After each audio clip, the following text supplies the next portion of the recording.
All right, welcome everybody. Uh, even though I've been talking to you before this, welcome to kind of editing basics 101. Basically, how I'm going to handle this is kind of assume that you're just getting started and kind of need to see the ropes a little bit. And once you kind of understand where things are, then it's going to be a lot easier to, in a little bit more intuitive to do some of these things. Um, and then of course I'm going to kind of go through each section and then ask for questions and if we have anything. I'm not a professional editor. I've been editing since college. I took an editing class there, and to date that we edited a TV show called NYPD Blue that was airing at the time. So that dates how far back that was. And if you don't know what that show is, that also says something. um, but with this again, this is again just trying to give you the basics to get you going on a lot of these things. And of course, with cowbell and with a lot of other things we're doing, there are options to do video things. So if you're doing the solo shuffle, you don't really have to worry about editing. Like you just film something and send it to us, and that's what that is. Once you get the songs for that. When it comes to the film festival and when it comes to the Cowbell Follies, there's editing that can be done. It's not a necessity, but it can be done. So I got to open up the chat because I can't see what people are. There we go. All right. Um, yeah. So editing, when you're opening up a program, I've got on one device. You can see me spotlighted here, but I've got this is going to be my Premiere Pro. And then if I switch things up, this is, and I've labeled these things. This is my Final Cut. So basically that means I'm gonna kind of get messed up on occasion, but I just kind of wanted to show you two different programs to give you an idea, but we're gonna start in Final Cut. Now, as far as programs are concerned, these are Final Cut and Premiere you don't need unless you're doing fancier things. Like if you're a MacBook person, a Mac person, iMovie's perfectly fine. You don't have to. Let me.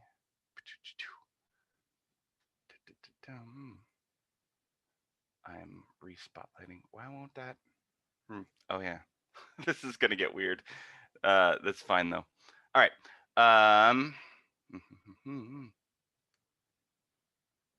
There we are.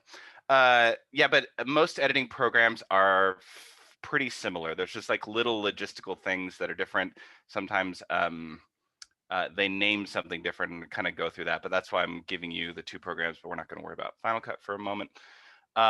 First and foremost, when you're opening up a program, there's some things to keep in mind. And I'm going to, if you have editing experience, I'm definitely going to make this oversimplified for a lot of people. But the numbers that you need to know, the dimensions of what you need, they're based on pixels, but it's 1920 by 1080, and those are the main numbers that you need. 1920 by 1080. So 1920 by 1080.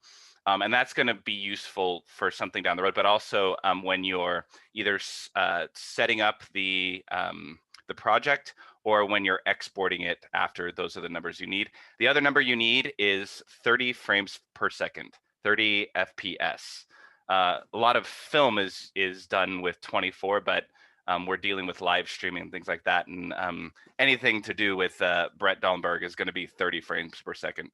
So that's just something to keep in mind.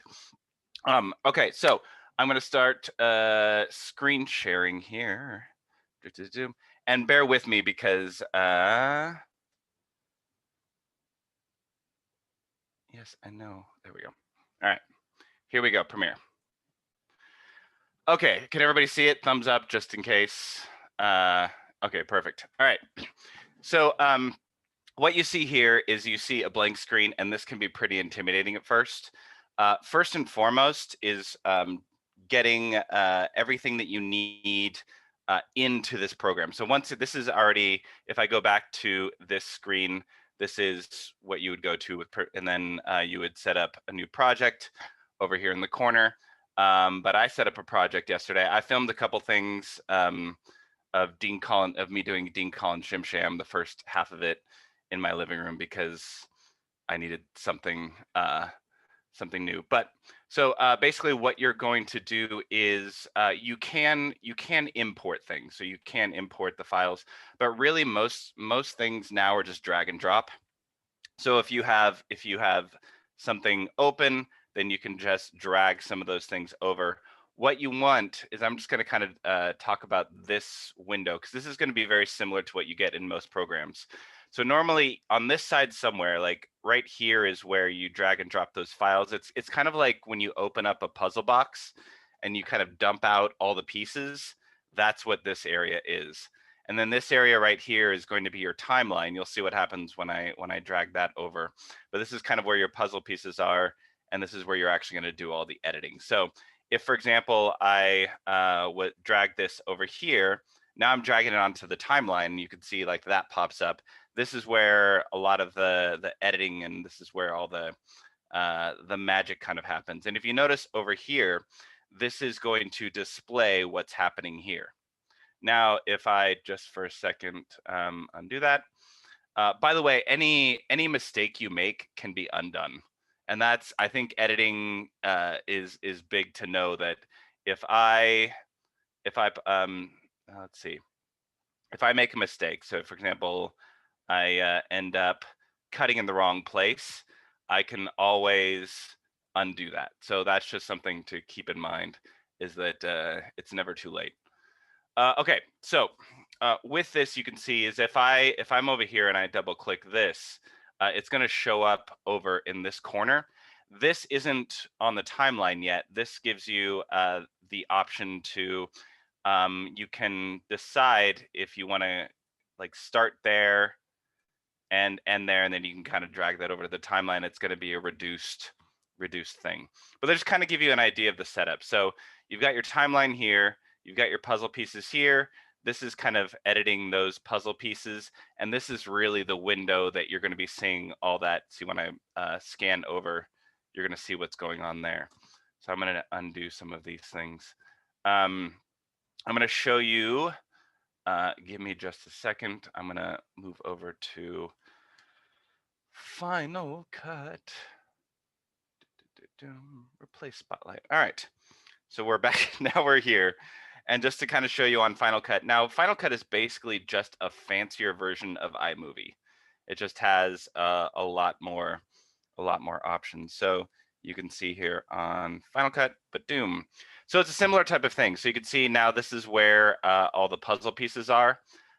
You've got my music. You've got, you can see there. And just like what we did before, it's still that same idea of drag and drop. So you drag, and then you can see now this is your timeline and what's going on there. So it's very similar in that. And let's see. Oh, this is weird to do. I need to move this. But yeah, there's going to be all these other things that pop up you don't need to worry about right now.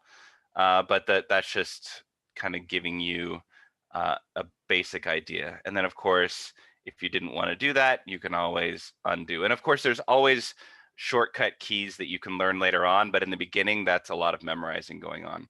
But when I did start the Final Cut program, it did ask me dimensions and frames per second. It asked me all of those. All right. So just kind of showing you that. And of course, with this, what you can do is, this is your puzzle piece section, is that if you want to, you can reduce how much you use and then drag it from there, and it'll only take down the stuff that you used there. So it's similar, it's just a different way in which to do it. I will say when it comes to Final Cut and iMovie, things are very user-friendly and simplistic when it comes to that. Doesn't make it superior, just makes it user-friendly. Like if you use Apple products, it might be a good option. As far as a couple programs that are free on the internet, just by the way, One of them is Hit Film. I haven't really used these. I've just heard good things about them. Hit Film, I believe, is one of them, and another one that I've heard recommended is Filmora. So I think those, I'm not sure if Filmora is free, but that gives you an idea. All right. Hey, Nick, Yes. can I ask you a question? Yeah. I'm sorry if you said this already, but on the left, those are different files, correct? Yes. So if you see, if you highlight something, you could see that that's a file, and the files are named right here. You can see that. You can rename anything you want, but I mostly just go off of the visuals. So you could see if I highlight that, that's a file. But of course, you see, I can actually, like, that's a reduced version of the file. Now that's the whole thing. And then So of is that course, like a palette of different files that you can cut and like you can splice things together? yeah, Is that we're no? I definitely mean going to you. be, yeah, we're Yeah. definitely going to be doing that. And basically these are all the things that you need, all the files that you need to edit. You want to be able to upload those. I mean, you can do it as you go along, but it's better to have everything you need right in the beginning. So you can see that's one file, and you can see that's one camera angle, and then another camera angle there, Mhm. and then another So camera that's all in angle one there. folder. Is that how you did it? It's all in Yes, one folder. and all Okay. those, yeah, all those are going to be in a folder in a particular project that you've created. And of course, this is the music that I have that I'm going to use to edit, because I dance to my laptop, and I'm going to want to be able to put over a better quality sounding audio on top of that. So you can see everything's there now. And of course, so you can. Oh, this is so weird to do. Okay, there we go. So you can see you can import things. There you go. You can import media. You could do it that way. You can also just, again, drag and drop. So if you have the window open with the files, you can just drag it into that. Now keep in mind that if you drag, you want to drag over to your to your kind of puzzle piece area versus on the timeline, unless it's the main video. We'll get to that in just a second. But just for a moment, are there any questions on layout overall? Let's go back over to. No questions on layout. All right. Oh yeah, nice tree. That's all Matt Ritchie. That's his tree. I just get to bask in the spotlight. Spotlight. So we're doing okay overall. Awesome. I'm assuming. And anytime you have a question, like, feel free to cut in here, because otherwise I'm just talking to myself for an hour, which I guess is a normal day. All right. So now that we have all our stuff, let me actually screen share this now.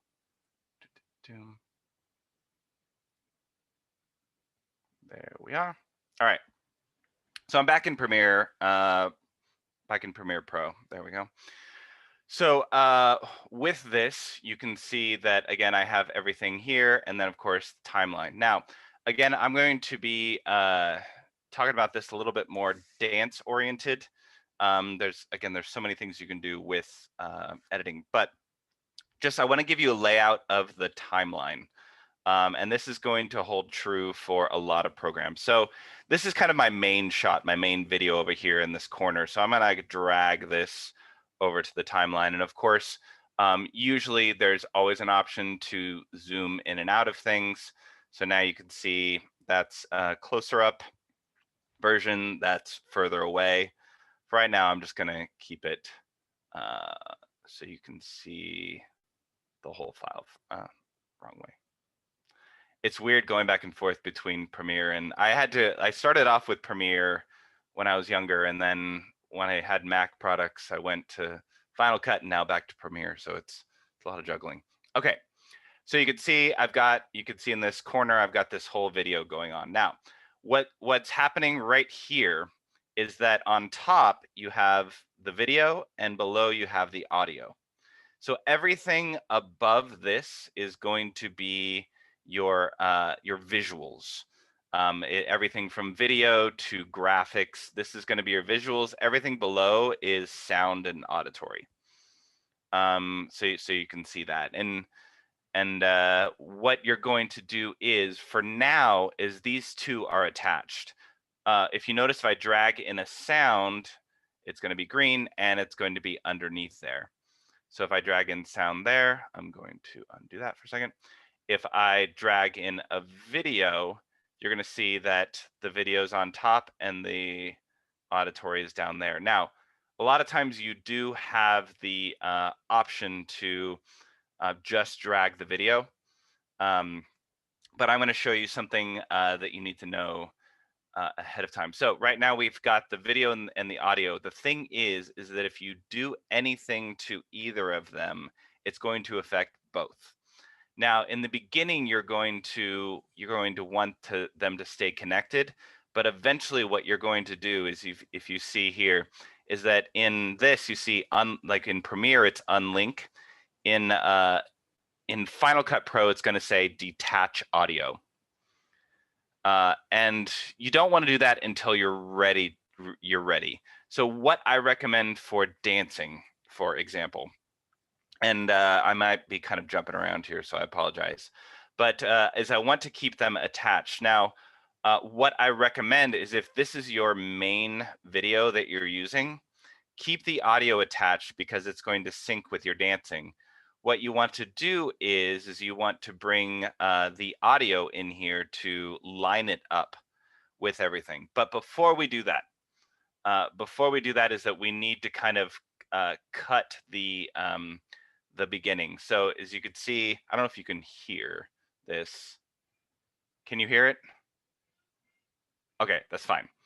I've got headphones in, so I'm not sure how that is working. But what's happening is that right now you can hear me dancing to a Jonathan Stout song. And that's there, and that's all aligned. But if you notice, I've got this awkward bit. Oops, let me do this again. There we go. I need to take this whole thing. All right. So it's this awkward moment of me doing this video thing. I don't want any of this crap on the beginning of it, because it's just a lot of awkward moments. And the thing is that if I go in and try to line up the music before any of this, it's going to be a pain in the butt. So here's the next section you really need to know about, is the tools. Most of these you're not going to really worry about per se. The main ones are going to be the selection tool, the razor, and I think in Final Cut Pro it's blade. And then of course type tool if you want any titles and stuff on there. But most of the videos that you're going to need for cowbell you won't need titles. We can do a lot of that. But definitely razor and that. So you get to this part and you're like, just before the music starts.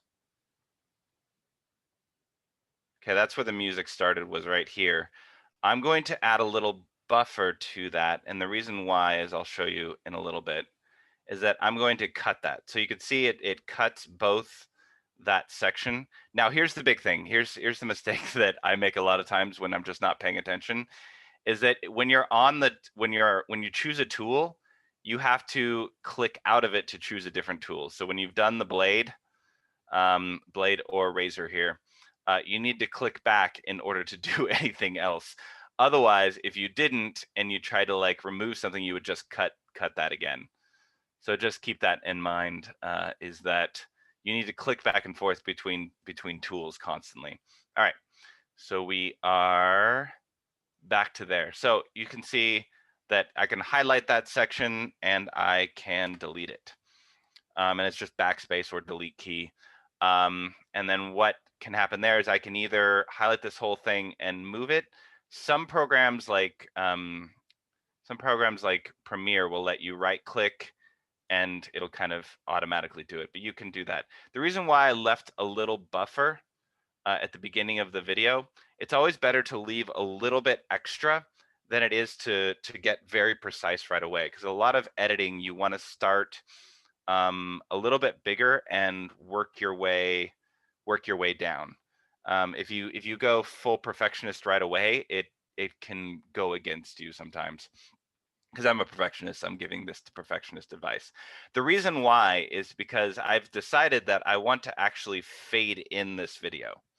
And I'll talk about fading in just a little bit, but I need a little buffer room, because if I started where the music started and I faded in, it would mean the music started and the screen is black.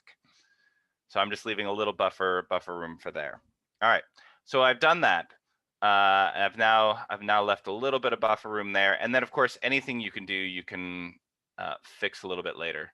So I left buffer room there. What I'm going to do is now I'm going to line up the audio. Now, the reason why I kept these two attached is so that when I line up the audio, I can hear both sounds.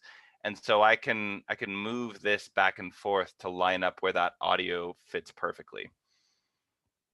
So once you've done that, I'm not going to go through the entire process of doing that, because it gets painstakingly long here. But pretend I lined up that audio. Now what I can do is I don't have to do this right now. I can do it later, but it might be difficult. But is that before I detach this and remove it, what you can do is any video or any audio you can mute. So even if it's in the timeline, it doesn't get rid of it. It just makes it easier to visually see or hear. So if I have this audio, I could mute that and go back to the original audio, or I can mute this, and so then all I would hear is the new audio with the video to make sure that they actually do line up. So that's just something to check. Now, when I've done that, what I'm going to do is, so I've got now my main video and main audio, is I'm now going to unlink those. So now you can see I can highlight them individually. Now again, detach audio on iMovie and Final Cut. The hard thing is that most editing programs are very similar, but they do use different terminology for some things, and that's the annoying thing. But now you can see I can highlight individually, and so unlinking them, that's what that does. So now I can get rid of that audio. Now I just have this video and that audio. And again, I'm doing this based more on dance. If I didn't have to line up dancing, I might not have done this, the music phase earlier. I might have done it later. But this is more dance oriented. Now, before I get going too far, how are we doing, and are there any questions? Again, I'm just rambling. I tried to detach audio and video in iMovie, but it would not let me mute the sound. Okay, there's no function over there to mute. I couldn't find it. Oh geez, I haven't used iMovie in a while. So let's go over to. Well, it's an entry-level program. Another thing I Yeah. heard was if you have the same sound from different cameras, some tools can automatically line them up. Yeah, there are some things some programs you can do to that. I tend to do things manually because I start messing around with stuff.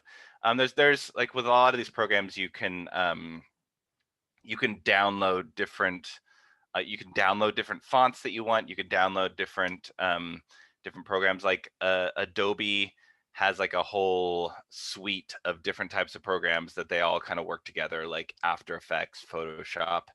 So there's a lot of different things you can do. I'm keeping things more simple just to get started, but yes, you can do things like that. But I don't necessarily trust programs to understand swing music.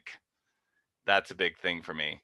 Is they don't necessarily, like, they're used to a little bit more modern music a lot of times, rhythmically.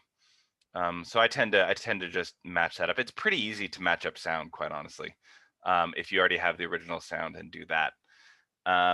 The hard part is that if you start taking apart the video, the original video, I'm going to show you kind of a simpler way to do some of these things. But yeah, if you start editing this video, that's when it gets a little complex. But it's really easy just to match, especially if you're just doing one song, one routine, to match the audio to that. You can even, when you zoom in, so you can see I zoom in, but if I double click here, it shows me expanded audio, so I can see the parts of the song, and it's like matching up keys. Like you can see where those will line up. So it's oftentimes easy to match up there. And we're going to be using this. It's good to expand this because we're going to be using that later. But any other questions right offhand? Can you relink the video with the new sound? Relink. That's the hard part, is because you've deleted that. I've never really had to do that. But again, like, you can easily undo. But if you see that now unlink, you've already kind of deleted it, so you would need that audio back. Otherwise, you would have to go back to the original source. It's the new sound I wanted to link in with the video at saying this sound and this video are lined up now and they match, and I want to edit these as a single unit. Yes, so you can see link. Basically, you would highlight those, right click, and then link. And I'm guessing Final Cut and iMovie say attach or something. It's just different language, same idea. So I can link that. Now you can see if I click on one, it highlights the other. I can also unlink them again. But yeah, if you're dealing with a main shot like this that you're going to be using most, I definitely, when you line those up, if you're not feeling confident enough, I would link them. But you do have to highlight both to link them. So if you have several videos, would you use the sound to line them up, or would you use some other means? So to line them up, here's this is actually a good segue. Here's what I would recommend for dancing. So you've got your main video here, you've got your audio here. And it doesn't matter if you've deleted this yet or not, because you can always mute it, but just make sure, just remember, even though you've muted doesn't mean it's gone. So what I would do is, how this kind of works is that you see you've got anything, you've got this, anything you add on top is essentially going to layer. I'm going to, I mean, if you see my video on the side, it's basically layering on top. So it's like placing, it's like if you have a photo, but you placed a photo on top of it, you can no longer see that other photo, but it's still there. So you can see when I bring this over, I'm going to use camera angle number 2. So right now I've got both video and audio for that. But what's going to happen here, I would probably, I would drag the audio over with it so I can line things up too. But now you can see that when I scan through here, now you can only see the new video. So you can no longer see this video, you now see the new foot version video. The first thing I would do is line that up. I would probably crop that as well, but that's a little bit less important if you're starting off with this video. But I would definitely crop it if there was extra stuff in the beginning. Cropping, that would just mean using the blade there. Boom, getting rid of this. And then I would line up the audio. So I would line this up. So now you have two things lined up. You've got this video lined up and you've got this video lined up. And of course, I would do the same process I did before, is I would detach or unlink, delete that audio. Okay, now you can link things, but I would not at this point. And the reason is because all these videos up on top here, you're going to be doing a lot of slicing and dicing. And if you slice and dice up here, anything you do will also affect this audio, if that makes sense. So all I'm doing is keeping this audio, this video, and keeping these two. I'm going to keep those two linked, but I'm not going to link this one. I'm just going to kind of, I'm not going to move it around.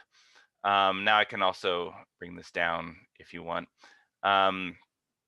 So things are aligned there. Now I'm going to do the same thing with this side view. So I've got that. I line everything up. I do the blade. Okay, I don't need that section. Get rid of that. Boom. I line it up. Okay, it lines up well. I'm going to pretend I lined it up. And then, of course, at some point, I'm going to detach or unlink this. Boom. So now you just have one audio, but now you have 3 videos. Now, again, you could see I can only now see the top one over here. And the reason why we're doing this, why we're laying it this way is normally I would just kind of bring in, if I was editing a different project, I would bring in videos a little bit at a time versus layering like this. But when you're doing a dance routine, you're trying to line things up to the music. And now at this point, what you're going to do is you're going to start choosing your shots. Now, if you see, like you can mute things over here, you can I would say, you basically you're just getting rid of these the visuals of these videos. It's the same thing as muting. You're basically muting that. So now I can see this because I muted the top one. Now if I mute the second one, now I can see the bottom one. So you could see that I can mix back and forth. Now, for example, if I wanted to start off with this main video, then I'm going to see how far I want to take it. Boom, and that's where I want to stop. Now what I can do, there's different ways you can mark it, but I'm going to cut that there because I like that edit now. Well, you see, I cut that there, but you can always see that when it'll kind of line up when you're over that line. Now what I'm going to do is I'm going to look through these other 2 videos and see which one I like. So I could choose the side view that I'm going to next, or if I look at that, I can choose, oops, wrong one. There you go. I can choose the foot one. I am going to choose the foot one just because. So I'm going to basically cut everything there because I don't need this one now. I don't need that one now. You could see, like, when you line things up, you could see that it'll help you line that up. Boom. So what I'm going to do is I'm going to get rid of these right there because I've already chosen this shot. So here's my first shot. Now I'm up to the next shot. Now I've got the top one still hidden. So I'm going to choose, like, okay, here's the foot one. I like it up to that point. So I can kind of cut that there if I want. And again, I'm oversimplifying things right now just to help out, just to make things a lot easier and a lot faster. Okay, but keep in mind that this top one still exists. So you're not going to see the foot one until you get rid of that one. So I want to make sure that I get rid of this top guy here. But it's lined up. And I would be a little bit more precise if I was actually trying to edit. So now what we've got so far is we have bottom video. This isn't going to line up exactly because I didn't line it up. Now you've got the foot view.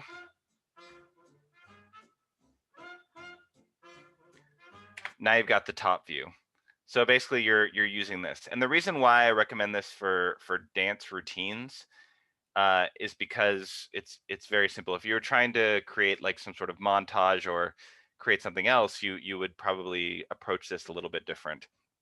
But it just gives you a basic idea of that. And then I can keep going. So I don't have to really get rid of these things because the top video is playing, but say I want to, boom, get rid of that there. All right. How are we doing so far? Are there any questions up to this point? I'm trying to run through this pretty fast.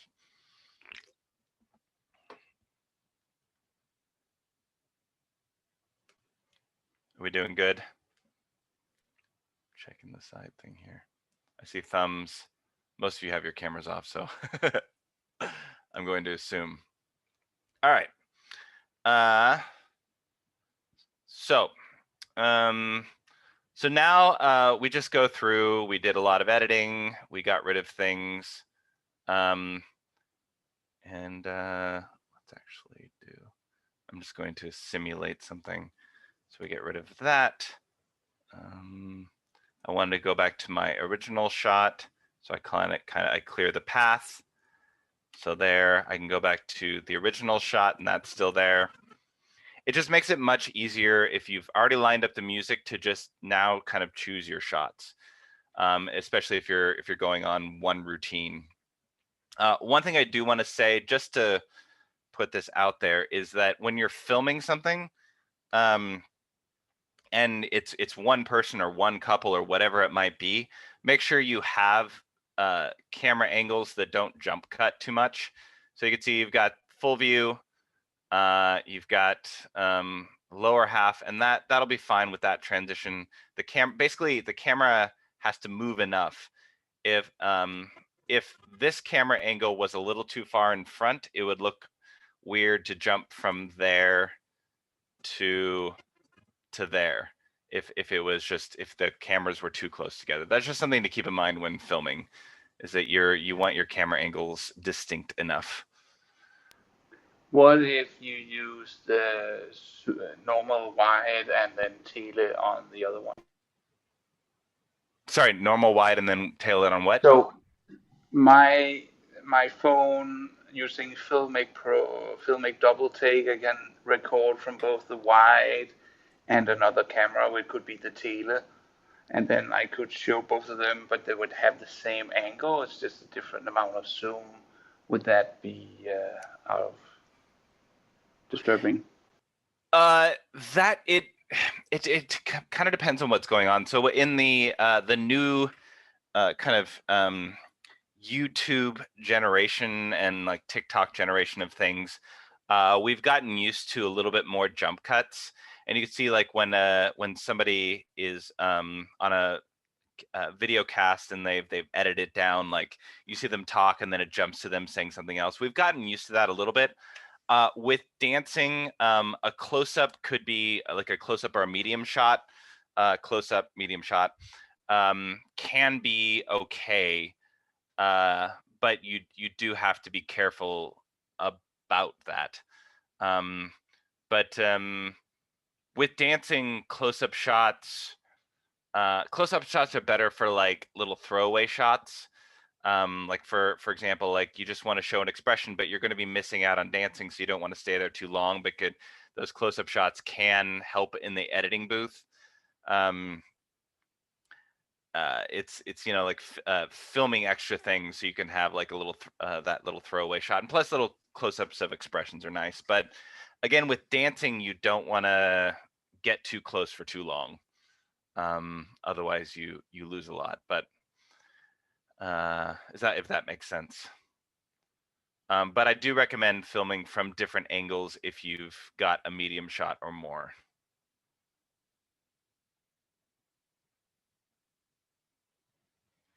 Like I did the 3 camera angles. Another thing that's going to help out, by the way, and I know this has nothing to do with editing, but you're going to be much more thankful, is lighting. Lighting is always key. Make sure you have good enough lighting, because otherwise it'll make the video either look all grainy or weird. And what you can see in this shot is I've got a ring light on the front of me, and then I've got a little fill light over here from the window.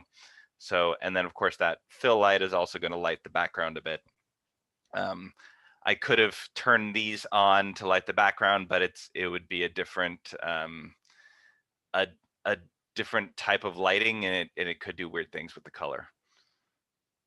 But that's just to keep in mind, lighting when filming, and also to always for all this live streaming stuff, film in landscape and not in profile. For like pretty much anything you do with dancing, unless you're going to post something on TikTok or like Instagram stories or something, always go landscape. All right. Are there any other questions? Regarding lighting, when you record a competition, usually they don't have a lot of light. Well, that's why they always bring up the lights for competitions to record too. And it's not because it's more enjoyable. It's for the cameras.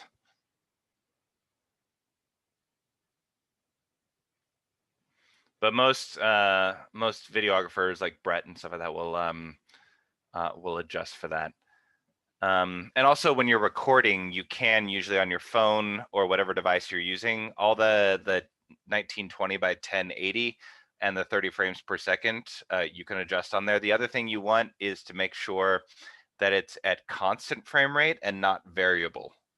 Variable, it'll start choosing different frame rates as you're recording, so you want constant frame rate.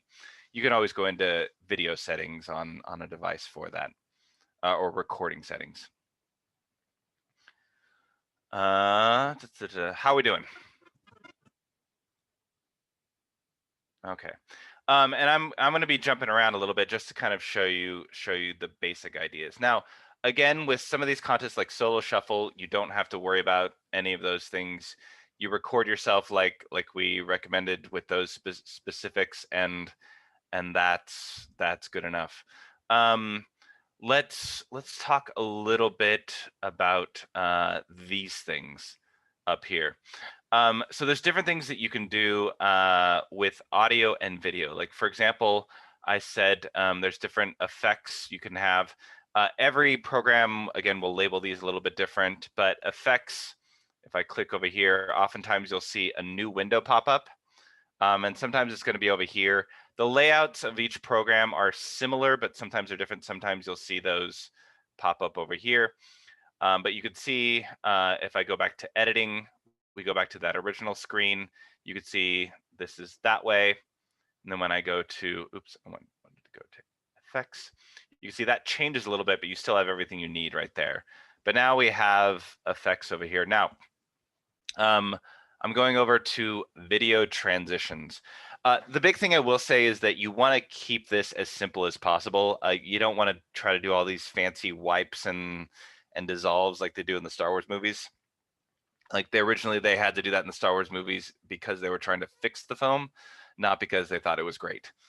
So for example, depending on the program, on this one, I'm going to choose dip to black. Now, most effects either what to say when it comes to effects you're going to have on the videos themselves or the audio, it's really just drag and drop.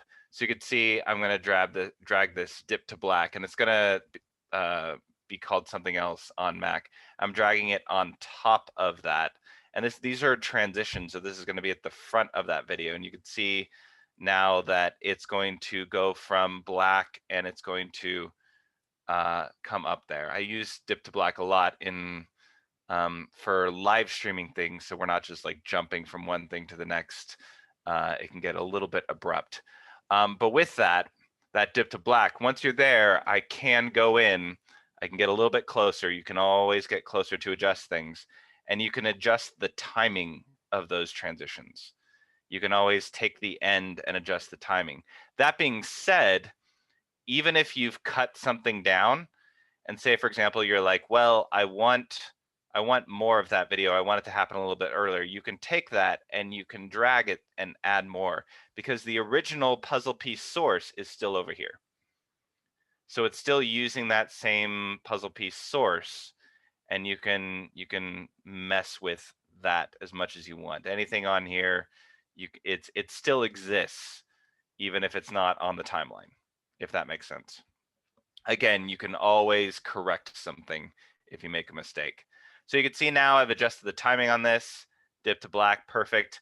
But now I don't want the audio, I want the audio to fade in as well. Something you can do here is you can create, I believe, keyframes. So if I just click on that, nothing really happens. But depending on the program, on Premiere here, you have to hold, I believe, Control, and then that little dot will appear. Now, that dot doesn't really do anything, do that much until you have another dot.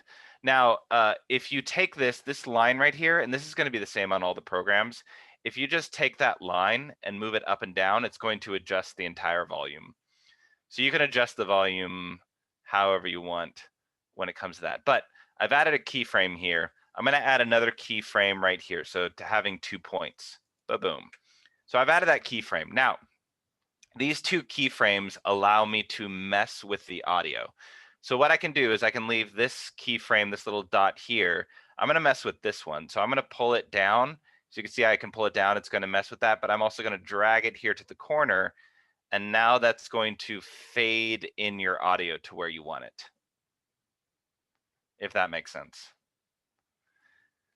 So that can help out if you've edited music and you've got extra music on here and you kind of need a transition in and out of that.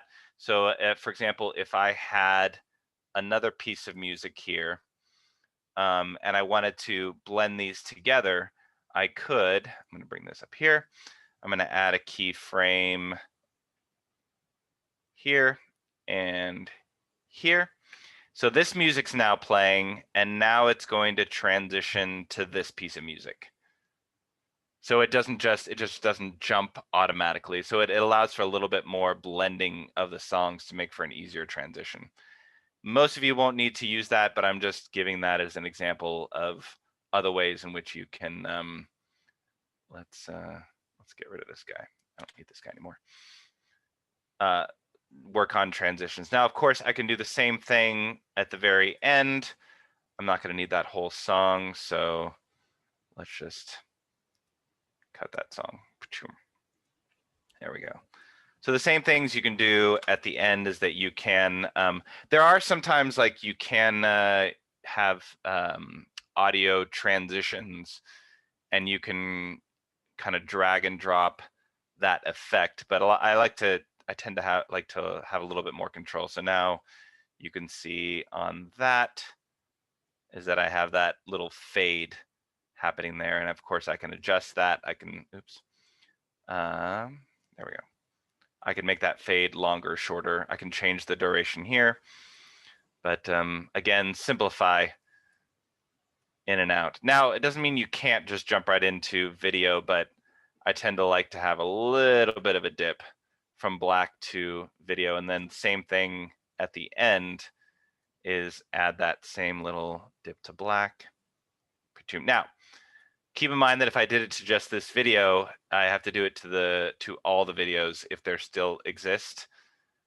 Otherwise, you're going to get a weird thing. I'll show you what that weird thing will look like.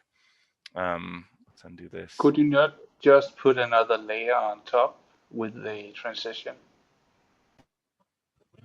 Well, yeah, you can, but if I line all these up, I'm just going to show you, for example. All right. So I'm not being as precise as I would like to be, but I've got the layers on there. Everything's lined up, but I didn't layer that one. You're going to see it's going to dip to black, and then it's going to do a weird thing right there where you see that. So I missed one of them, so I just dipped to black there. Boom. Yeah. So I just added it on there, and of course, you could possibly link them and do that, but you don't really need to mess around with that. So I've got a transition in and out. I've got my different camera angles, and everything is set there. All right, any other questions so far?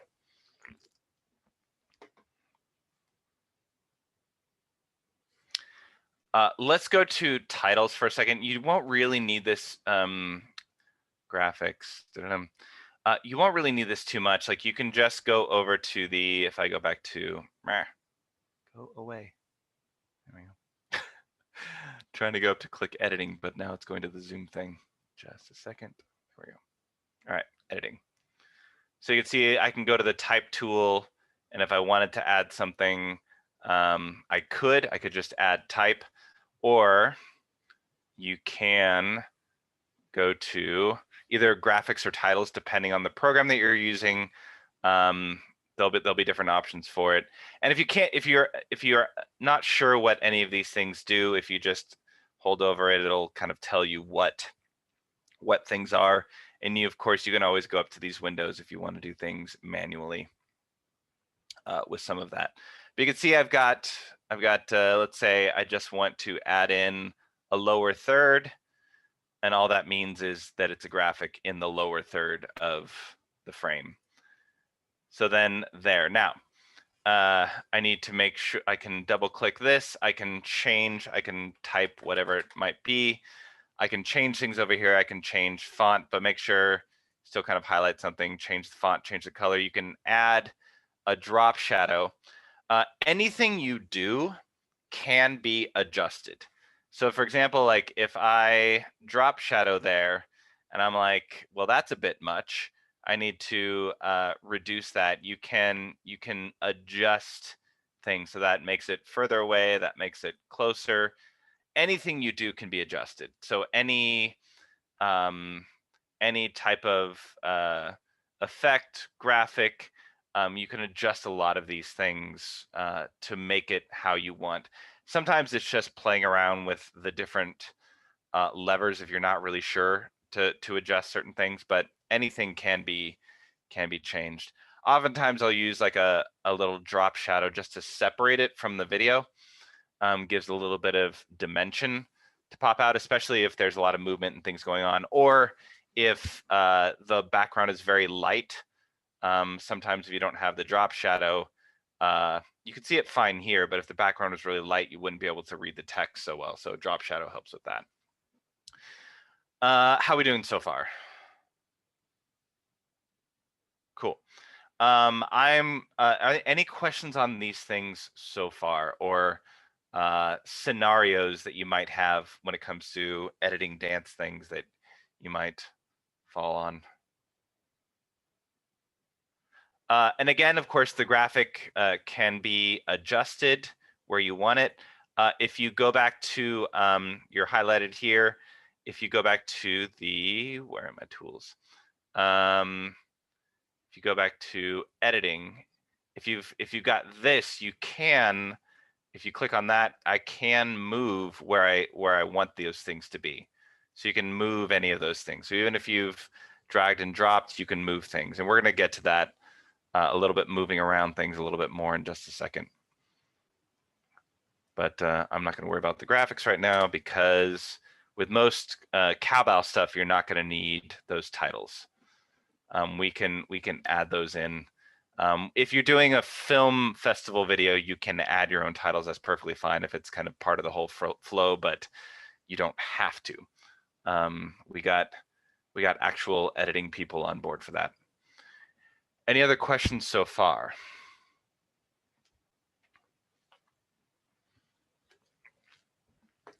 I want to go into a category for a moment.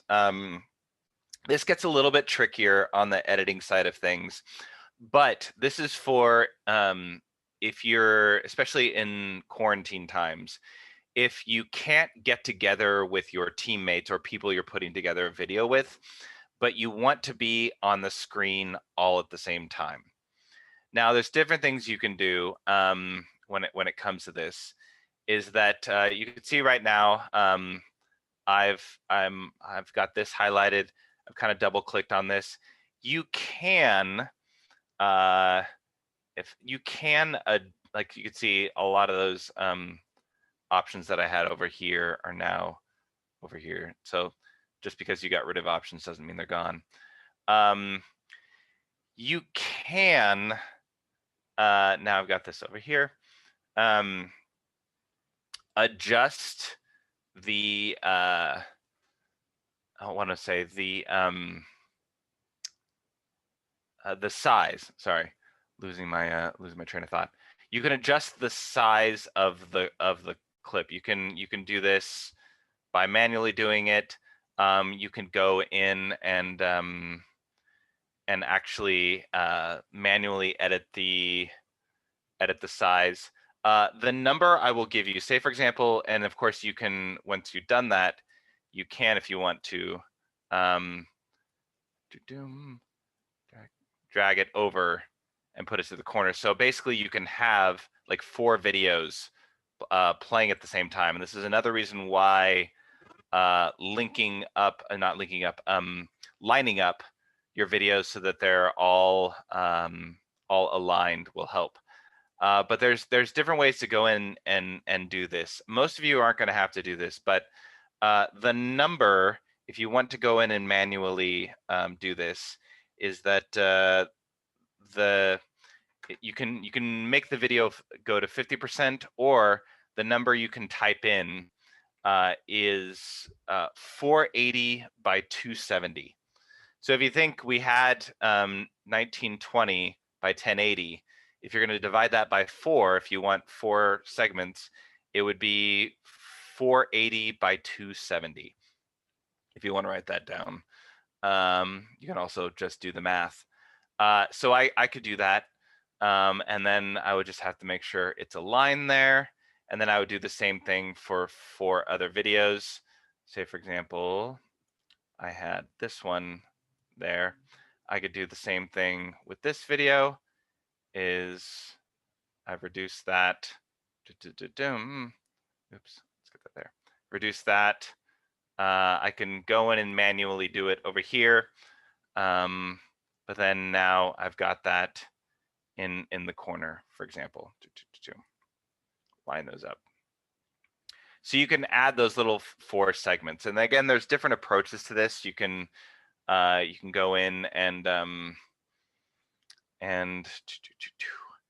you can see the effects here.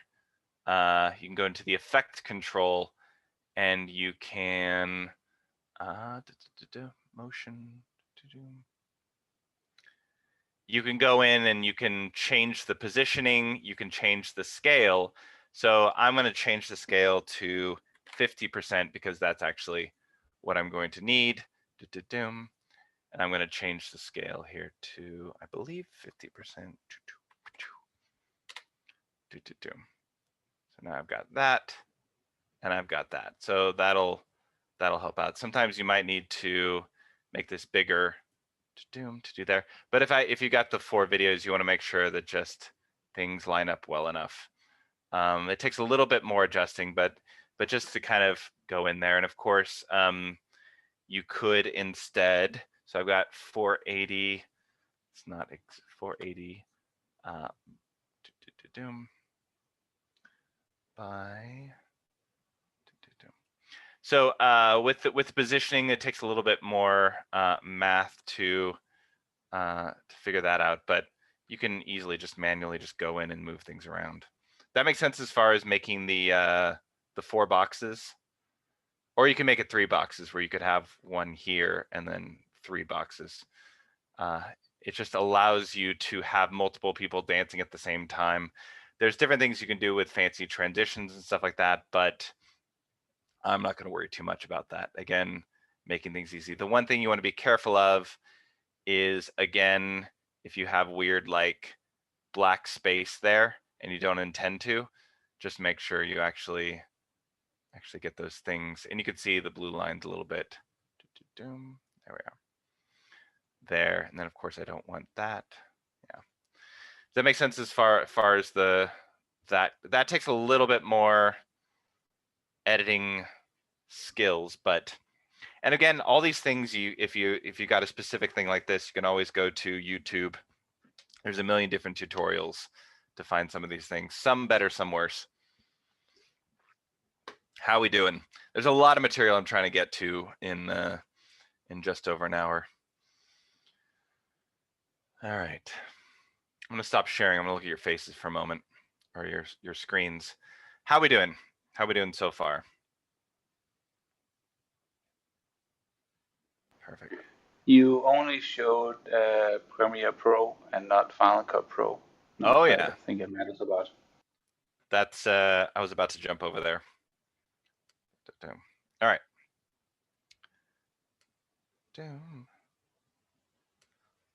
Let's remove the spotlight. And spotlight there. And remove this one. There we are. All right. Back to my laptop. That's so weird to see 2 me's.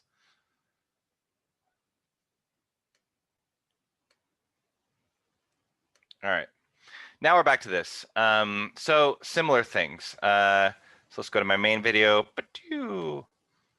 Drag that down there. Now, as you can see, it doesn't. You can see the audio down here. Let me enlarge this so I can see a little bit better. So you can see the audio down here. Again, you can adjust the volume on that. The nice thing about this program, it's doing a little weird. There we go. Is that usually because I'm on a Mac, I can use my fingers to kind of zoom in and out. But you can see over here, you can take this and then you can make it fade. Again, these things tend to be a little bit more user-friendly than something like Premiere. So you can fade in easily there. And then of course, you can go to, effects. Where am I?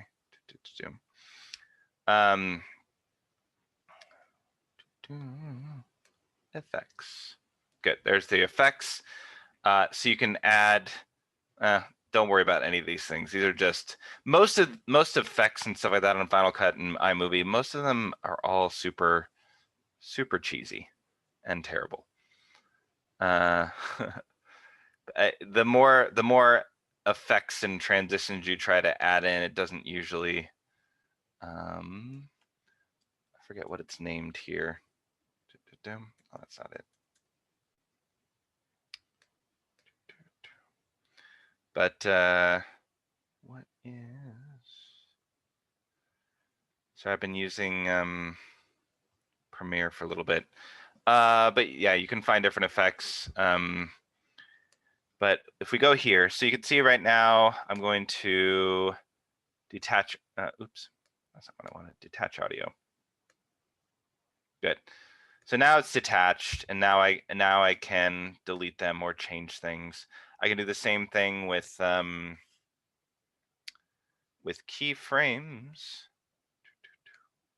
Oops. Forget what it is on here. Oh yeah. So on that, it would be Option and then click, and then I can mess with keyframes on that. Of course, that doesn't really help if I don't have another keyframe there to mess with that. So you can mess with the audio there. Same thing here. I've got this, and I want to bring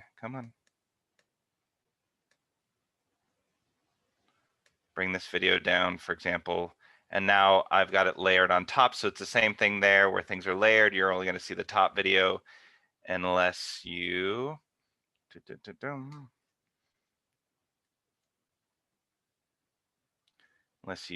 cut right there.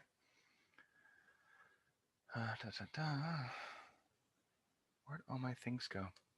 Oh, they changed the layout on me. But yeah, you can see a lot of those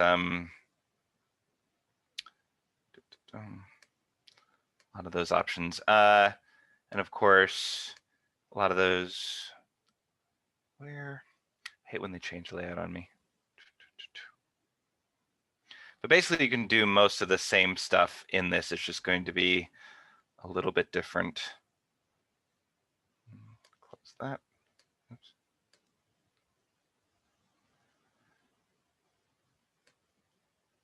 Got transitions there. Oh yeah, transitions. That's where you would have the fade to color would be fading in and out of something. And of course, you can adjust all of that. I'll edit. I'm going to undo some of these. Cool. But yeah, it's all pretty much the same type of thing. That same layering, if we brought in this, and again, I bring this on top, and there you go. Yeah, things are just layered there. Same thing if I brought the music. I'm not going to do this perfectly, but then now that music is on the bottom. So it's the same layering type of thing we did we did before. So I want to blade there.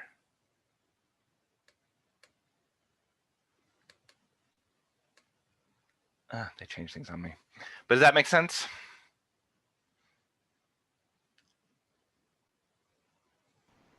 It does make sense. There we go. What if you recorded your video in 4K so you could zoom in case you were too far away from the camera, and you could export it or cut it to 1080p?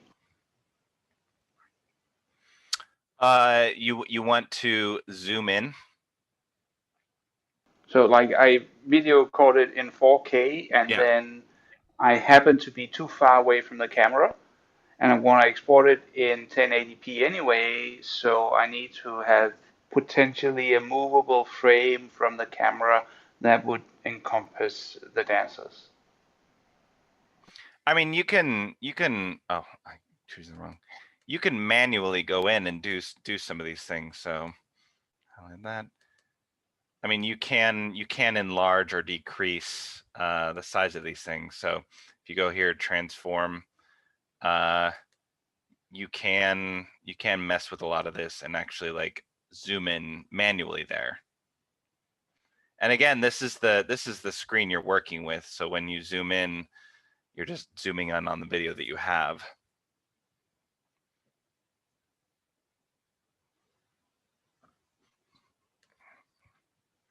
So I don't mess with distort, but transform, crop you would only really need if you needed to crop something out, but transform you can, there's different functions that'll do weird things that'll rotate. Of course, if you use one of these buttons, it's going to do weird things to that. So don't do that there. Always kind of go from the corner. So I can move this. And again, I can do the same thing where if I ended up changing the size of this, I could put it in the corner there and do the 4 boxes, stuff like that there too. So you can see here, this is where I'm going to select the different tools. There's blade, there's select tool. So if I want to cut something, I can cut something. I don't know why it's not doing it right now.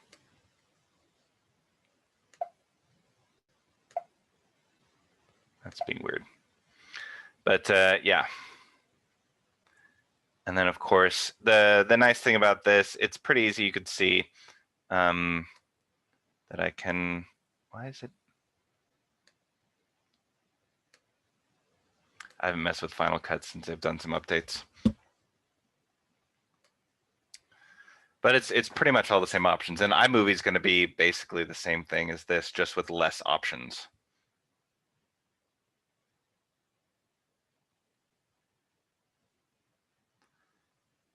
Oh, this screen is so cluttered, it bothers me. Perfectionist. Cool. How else are we doing? Any other questions from anybody else?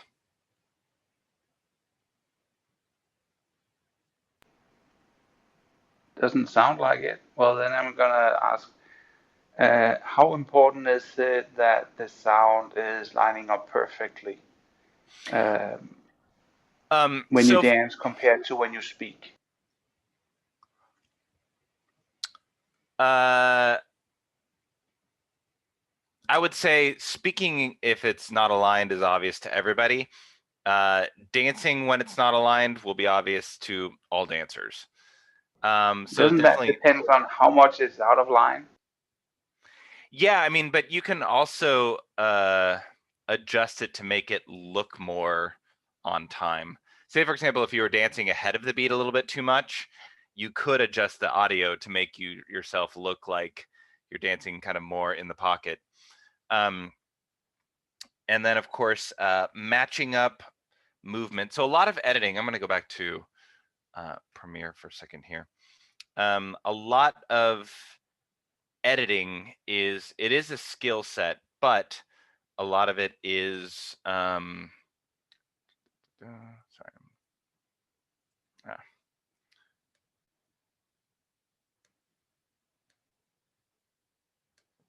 there we go. A lot of it is fine tuning. So let me share my screen again. Sorry, just a second. There it is. So a lot of it's fine tuning. Again, I would say always try to start with a little bit more of what you have and then go. But for example, if for some reason this video right here didn't quite line up, I can always slightly adjust it. I would recommend when you're adjusting those things, zoom in a little bit more to kind of do micro adjustments and then zoom out for the project. So you're always kind of zooming in and zooming out on things. Times where dancing aligning with the music doesn't matter is usually when you're doing like a montage. So if you have one song and you're showing different clips from different things, usually if you just phrase things well enough, it doesn't matter if things align perfectly. If there's a big hit in the music, you probably want to have a hit with whatever's going on, but that doesn't have to line up perfectly. But if you're doing a routine or a performance, that will matter. And then of course, fine tuning, making sure that where you transition, like if I'm transitioning here, makes sense to this next cut. Sometimes when you're doing different takes, where you decide to transition from one shot to the next can seem a little bit awkward. If you were in a different position, you had different arm things going on, transitioning from one shot to the next can be a bit disruptive. But if it lines up well enough, you just want to make sure that you're kind of checking in with the dancing as well as where you want to phrase and edit. And editing is all about timing. So it's figuring out the right timing, the right pacing of everything. Just as much as it is a skill set, it's also an art form. So you're storytelling as you go along, and if you kind of present it as that storytelling artistic element and how you want to present different shots and different moments, different angles, you are storytelling within that. So keep that in mind, is that you do want to try to find a good flow and a good pacing with things. Pacing is key. Just like if you're choreographing a routine, you're not going to throw all your aerials in the first 30 seconds and then have nothing after that, because that's terrible pacing, especially since like the first part of the song was all just a piano solo building up to everything else. So finding the right flow, finding the right pacing, finding the right moments is going to be key. Any other, that's a lot of rambling, but it's just important to keep that in mind, that pacing and timing is crucial. If you think about it, if you've choreographed a routine, you're also choreographing the editing. You don't have to worry about it when you're filming the routine, but in the editing booth, it's also part of the choreography, is the editing.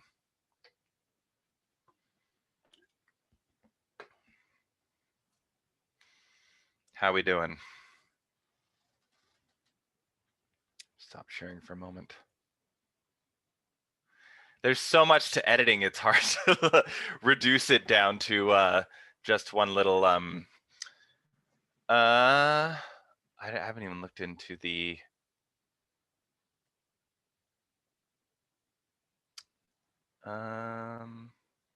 chat going on here.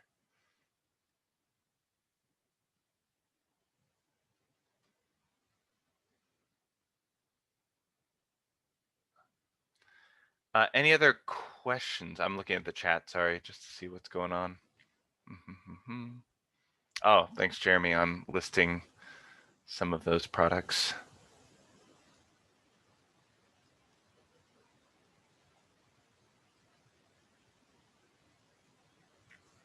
But a lot of editing is also a little bit of trial and error too. Like you try out like this transition, if it works, it doesn't, then you try something else.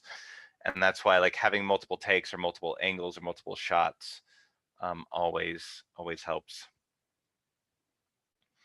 Also make sure that when you're filming, if you're filming outdoors or anything with the natural lighting, is make sure that the lighting stays fairly consistent throughout, because editing, like if the sun started to set if you have something from earlier when the sun was up and then the sun's setting, it's going to feel like a weird transition suddenly with different lighting. There are some lighting things you can fix in editing, but you can only fix so much. A dumpster fire is still a dumpster fire.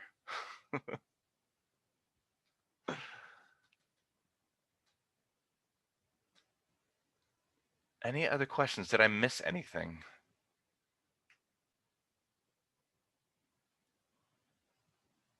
And I know there's some people in here that tips for the contest. Like I said again, solo shuffle is just, you know, you find the right place, you get the songs, you record yourself to it. But solo shuffle is, I think, all from the waist down. Then you're good. Just make sure the lighting's good enough. Make sure the floor and shoes are different enough colors so you can see your feet. As far as the film festival, don't be afraid to get creative. So with the film festival, it's not necessarily creating a dance masterpiece. You can create something about dancing. You can have dialogue, you can have different things. Like it's really, the film festival is to open up that ability to have a little bit of versatility, like to get creative, to put something together. It doesn't have to be a dance routine. You can get creative with that. And as far as the cowbell follies, any swing goes, it could just be, you could just do a one-shot Lindy Hop routine. You don't have to, it doesn't have to get fancy. Because again, when it comes to all these prizes, we're not, for film festival and for the cowbell follies, we're not giving a first, second, third. It's not one of those types of things. It's different categories. I have to bring up the even though I'm always in the meetings, there's so many details. I've got it here. So for like cowbell follies, like the types of awards is like, there's going to be an audience choice. Showmanship, social dancing is a thing. Classic inspired, musicality. There's different awards that you can get. So don't think that you're competing against everybody else. Pick a thing. Like if you want to do it just a solo jazz routine, you could do a solo jazz routine, you could do a solo something routine. But again, it's like any swing goes, whether it be solo or partnered. And again, it doesn't have to be just you. You can do the multiple frame things. You can edit different people dancing to different parts. Yeah, so it's don't be, you can be simple, but you have a lot of options on things. So you kind of see like, well, what are my resources? And of course, what do I feel on my editing abilities, and filming abilities? No, Balboa Follies is like, so one of the big things is the only thing that's specific is the solo shuffle, because people are like, there are going to be prelims, finals, that type of thing. That's the only thing that has like narrower guidelines. Dance to this song with this kind of camera angle. Everything else is much more open. So Cowbell Follies, it's not a throwdown contest. It's any swing goes. You could dance a slow Lindy Hop number, a slow Balboa. It doesn't have to be extremely entertaining. The interesting thing about filming is that you can, yeah, you can, it can be a mashup. It's whatever you want. It uh it allows you to get, the video allows you to get in a little bit closer on things. So you're seeing, you're not an audience member from many yards or meters away. You're seeing the video. So something like something slow can go over a lot better on video than if you're in the middle of a dance floor far away from people and you're just kind of standing there. So you can get creative. It does not have to be throwdown. And again, it can be solo. if that's your thing. If you love shag, you can do that. You can do solo shag. It doesn't really matter. So there's a lot of versatility, and film festival is open on purpose, because in COVID times, like, everybody's resources are limited. Where you are, I'm in California, and that is not a good time to go out and about. So if I were going to do something with the film festival, I would probably do it with me and maybe a roommate. I'm not doing it because I'm dealing with the behind the scenes stuff. But and again, you can see some of these things listed. Audience choice, of course. Best dancing, most artistic. You could make it like a French film and get very artsy and out there with it. It could be comedy, it could be a musical, it could be dramatic, it could be like a documentary. You could make a documentary about something. You could use clips from other things and like, hey, I want people to know about this. It's open. Um, so we don't want you to feel constrained. We also don't want you to feel pressured. In that it can be very simple. You could put together a solo jazz routine, record yourself with one camera doing a solo jazz routine, and send that in for Cowboy Follies. It doesn't have to be fancy. You don't have to do like crazy great things. Again, some of the editing of the ends when it comes to titles, we'll put title screens on there. We'll take care of a lot of those things for you, so you don't have to worry about that. We're trying to leave this open so it's easy for people to be able to enter. Not too many guidelines, so that depending on where you are, you have options. I believe. Let me look at the Cowboy Follies rules for a second. Da, da, da, da, da. Well, as far as the rules, there for the Cowboy Follies. Again, solo shuffle is one shot for each song. That's what that is. Film festival is whatever you want it to be. Just make sure it's appropriate because this is live streaming, so make sure it's PG rated.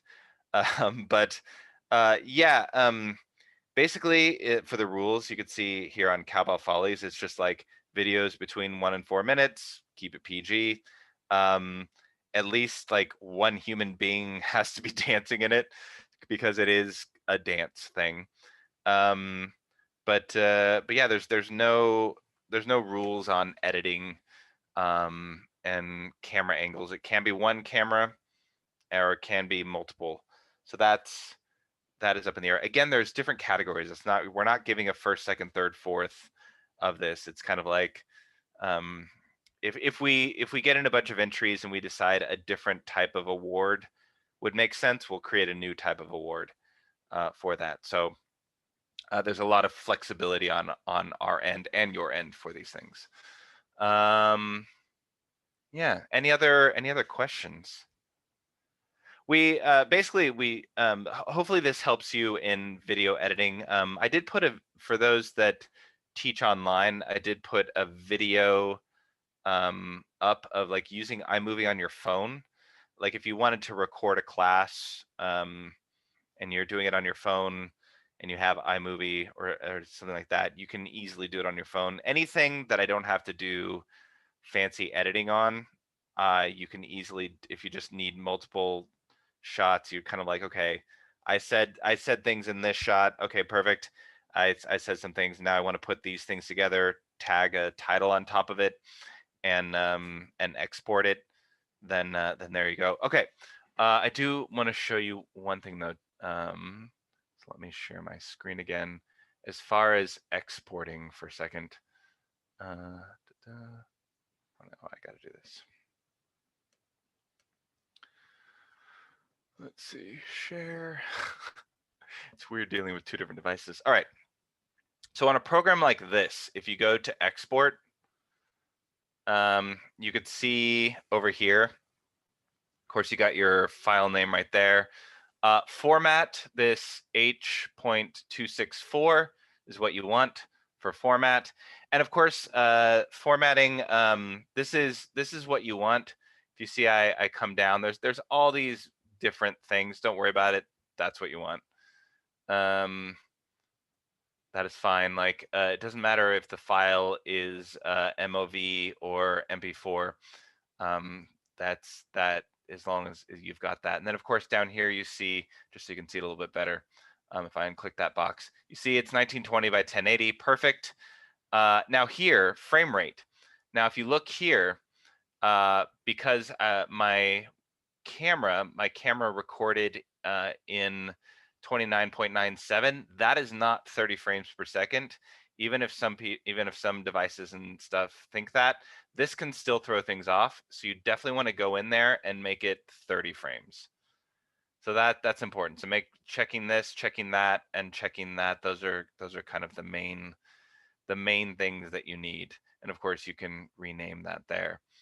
And then you can export away. I'm not going to export because it's terrible. I didn't actually really edit anything there. But yeah, those are just things to check on when you're exporting.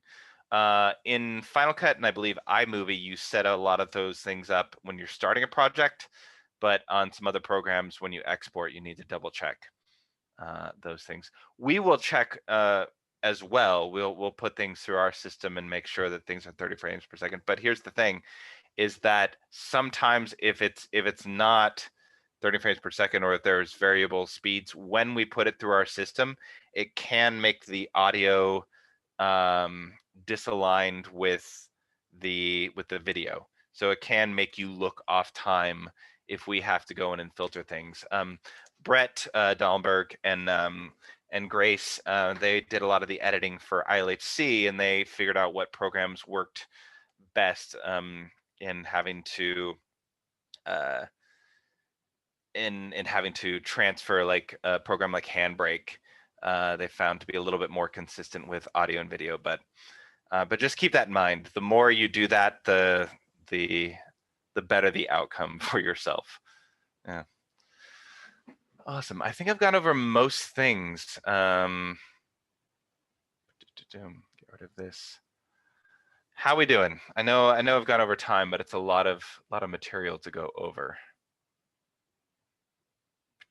Stop sharing. Here we are. Yeah, and so again, this video is being recorded. We'll put it up on YouTube or Facebook. Put it up on the Cowbell page and share it to the event and stuff too, just so you can go back if you need to.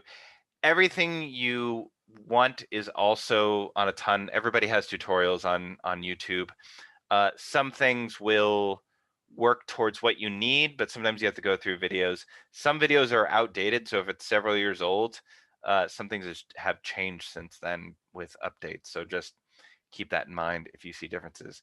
And also, you can, in the editing screen, you can change things around to format things how you want.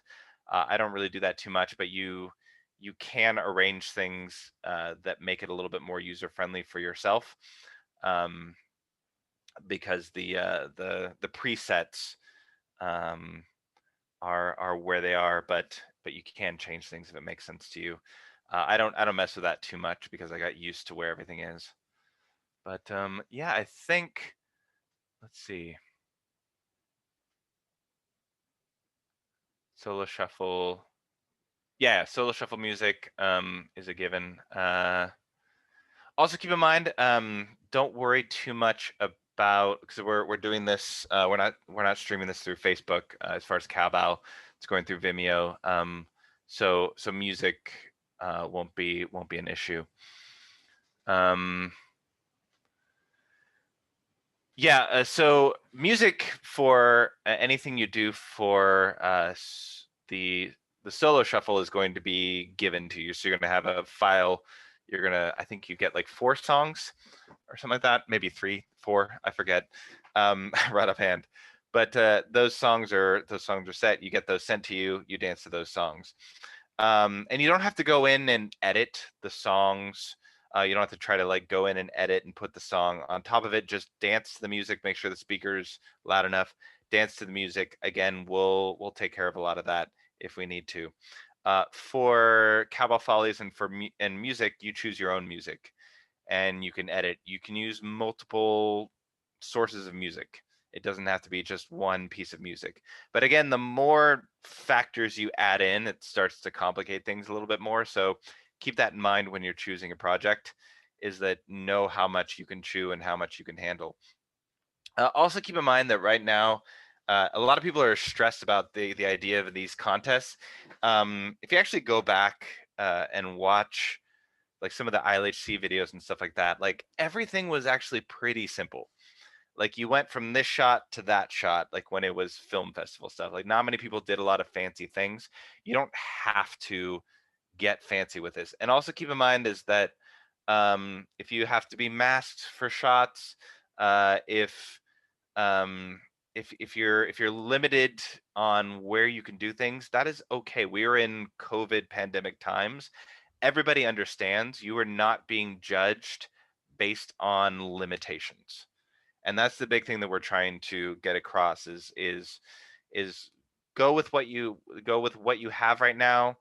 Have fun with it, and we're gonna make a fun show of it. That's the main thing. Don't feel pressured um, to suddenly get all professional and come out with a Spielberg film with special effects and everything.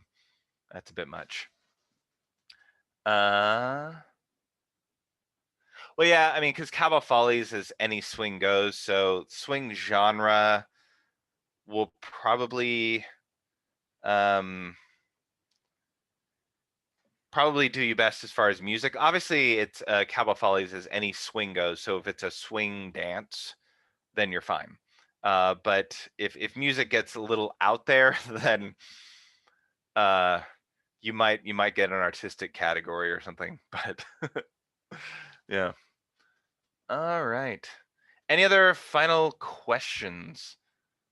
Yeah. I know this was all last minute, so I'm kind of like jumbled and working with two different programs. Um, but it's all pretty user friendly once you start to get into it. Um, just keep things organized. Don't clutter things too much. Uh, mess around with where all the buttons are before you really start editing. Just kind of look at you go in, look at some of the menus, what is like hover over things to see what they do. Because things are pretty similar across programs, but there's always these other little differences. But keep things simple. Again, flow and pacing are one of the most important things when it comes to editing. If you have that, if you approach it like you do as a dancer, then you should be fine. But otherwise, thank you for joining me in this. Oh, and of course, did say in this with Vimeo and PayPal that tips are appreciated. I mean, this session is free, but yeah, tips are appreciated.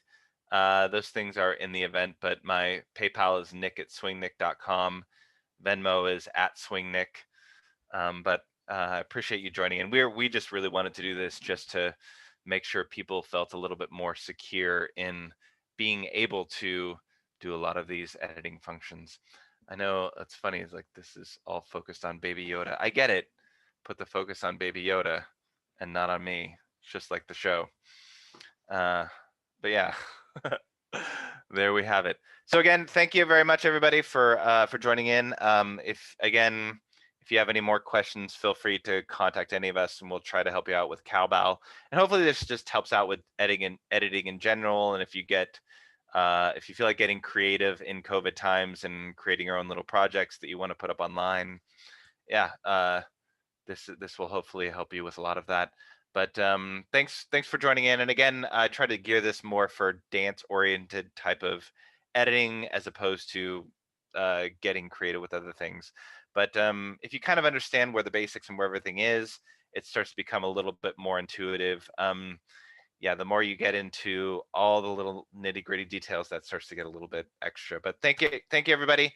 Have a great rest of your weekend. I hope some of you do sign up and enter. Oh, by the way, you don't have to sign up for the weekend to sign up for a contest. You could just sign up for a contest and pay for that. And there's different, of course, different types of passes that you can have. We do have scholarships available too because pandemic times. And so just keep that in mind. You can just sign up for a contest and that's it. So there's no pressure to have to do all of it to just do contests. Yeah. Awesome. Thank you, everybody. I'm going to stop recording now, and this will be up on the internet pretty soon if you need to go back and review anything. Thank you, everybody. Have a great one, and we will see you at Cowbow.